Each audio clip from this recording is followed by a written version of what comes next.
मतदारांना जाऊन भेटू शकता, पण पत्रकं वाटू शकत नाही. मग कदाचित पैसे वाटू शकता, असं त्यांना म्हणायचं असेल.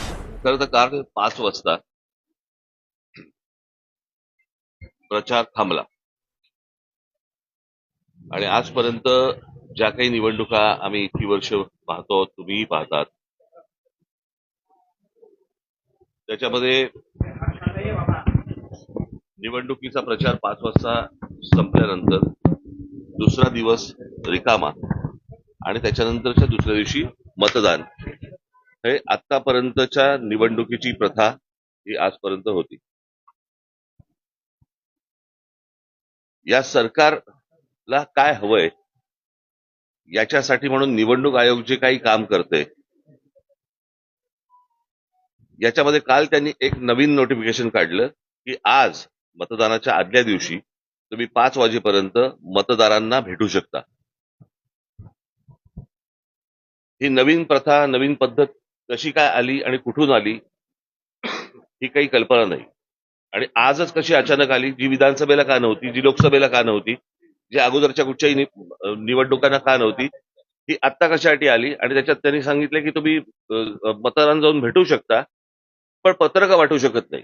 मग कदाचित पैसे वाटू शकता, असं त्यांना म्हणायचं असेल. ही मुळात मुभा मिळाली का, दिली का, आणि हा कायदा बदलला का, हे नव्याने या सगळ्या गोष्टी ज्या आणल्या जात आहेत, ह्या कशासाठी आणल्या जात आहेत. त्याच्यातली अजून एक दुसरी गोष्ट, आता त्यांनी एक काहीतरी पाडू नावाचं एक काहीतरी मशीन आणलंय, प्रिंटिंग ऑक्झिलरी डिस्प्ले युनिट. हे कोणत्याही राजकीय पक्षाला सांगितलेलं नाही, कोणत्याही राजकीय पक्षाला दाखवलेलं नाहीये. मला असं वाटतं आता उद्धव ठाकरेंच्या पत्रावरती निवडणूक आयोगाला हे पत्र गेलेलं आहे की हे तुम्ही आम्हाला कधी दाखवलं नाही, हे नवीन काय युनिट आणलंय तुम्ही, हे लोकांनाही माहिती नाही, जनतेलाही माहिती नाही. आणि हे नव्याने तुम्ही आता हे ईव्हीएम मशीनला लावणार आहात, हे काय मशीन आहे. म्हणजे हे दाखवावं, सांगावं इथपर्यंत पण गेलेले नाहीयेत निवडणूक आयोग. जे त्यांना हवंय ते करतायत. ते वाघमारे ह्याच्यावरती उत्तर द्यायला तयार नाहीयेत. अर्थात आताच्या सरकारने हा वाघ कधीच मारून टाकलाय, त्याच्यामुळे त्यांच्याकडनं काही अपेक्षा नाहीयेत. परंतु ही कोणती प्रथा आणि हे कोणत्या गोष्टी या महाराष्ट्रामध्ये चालू आहेत आणि निवडणुकीच्या तोंडावरती रोजच्या रोज हे कायदे बदलतायत, हा काय प्रकार आहे. मला असं वाटतं की पत्रकार म्हणून तुम्ही देखील ह्या गोष्टींचे प्रश्न त्यांना विचारले पाहिजेत, जनतेने पण विचारले पाहिजेत की हा काय प्रकार सुरू आहे तो. आणि म्हणजे सरकारला जी गोष्ट हवी आहे ती गोष्ट करून देण्यासाठी म्हणून निवडणूक आयोग आहे का, त्यांना ज्या काही सुविधा हव्या आहेत आता सरकारला त्याच्यासाठी म्हणून आता निवडणूक आयोग काम करतोय का, हा आमचा सगळ्यात महत्वाचा प्रश्न आहे.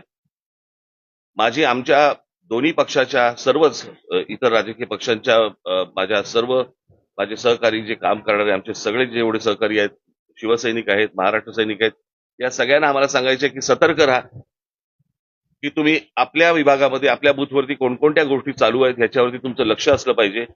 हे आता जे सत्ताधारी पक्ष आहेत ह्यांचे जे उमेदवार जे लोकांकडे जात आहेत त्यांच्यावरती लक्ष ठेवा, हे कुठे काय पैसे वाटत आहेत. कारण आता अनेक रील्स ही आता बाहेर आलेली आहेत, तुमच्या मार्फतही अनेक गोष्टी बाहेर आलेल्या आहेत की याच्यामध्ये कशा प्रकारे पैसे वाटले जात आहेत. भारतीय जनता पक्षाच्या आणि शिंदेच्या त्या पॅम्पलेटच्या आतमध्ये 5-5 हजार रुपये टाकून ते पैसे वाटले जात आहेत. त्यातल्या आनंदाच्या अनेक काही गोष्टी आहेत की ज्याच्यामध्ये लोक नाकारतात पण आहेत, ही पण एक आनंदाची गोष्ट आहे. परंतु या सगळ्या गोष्टींसाठी हारलेली गोष्ट पुन्हा जिंकण्यासाठी म्हणून निवडणूक आयोग सरकारला मदत करतंय, हे हा आमचा निश्चित आरोप आहे निवडणूक आयोगावरती.